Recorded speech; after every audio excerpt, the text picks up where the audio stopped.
Имам честа да бъда първата дама, която притежава най-новата кутия на Peek & Dazzle. Толкова съм щастлива. Кутията е налична от днес, от 1 август. И в това видео ще ви покажа какво се крие вътре. Вау! Красота! Това са най-новите и най-обичани продукти на ПАЕС с натурални съставки, хидратиращи текстури и деликатни аромати за сияйна, гладка и защитена кожа всеки ден. Първият продукт, който ще ви покажа, е този спрей, който в него има слънчезащитен фактор 50 и е спрей, който може да се носи и върху грим. Този спрей е идеален за ежедневието, за да нанесем отново слънчезащита. Перфектно е за повторно нанасяне на слънцезащита, защото не е достатъчно да сложим само слънцезащита под грима ни, трябва да си го наваксаме поне втори път през деня. Формулата не оставя бели следи и стои невидимо и финно върху кожата и също така не я отежнява. Следващият продукт е Get the Glow Look. Това е озаряващ крем и основа за грим.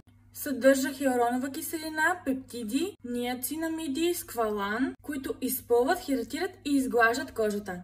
Следващият продукт е тази пудра, която е с малинови семки, което я прави с цели 99,5 натурални съставки. Смелените малинови семки фиксират нашия грим и се грижат за чувствителната кожа. Следващият продукт е тази спирала, която се казва Eye-Gasm Double и в същото време е и серум. Това я прави 2 в 1 спирала. Формулата не се рони и не се размазва. Четката изглежда страшно удобна и сега дори ще си сложа малко спирала. Нищо, че вече съм си сложила, искам още.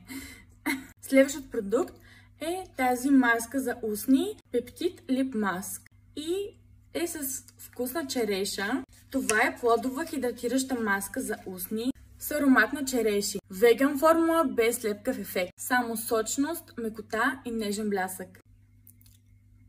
Вау, как блести! Уникално е! Наистина има вкус на череши. Има вкус на черешови бомбонки. И последното е подарък кабуки четка. С тази четка може много лесно да се нанася пудра и хайлайтър. Това беше моето видео, където ви показвам всички продукти на Peek & Dazzle.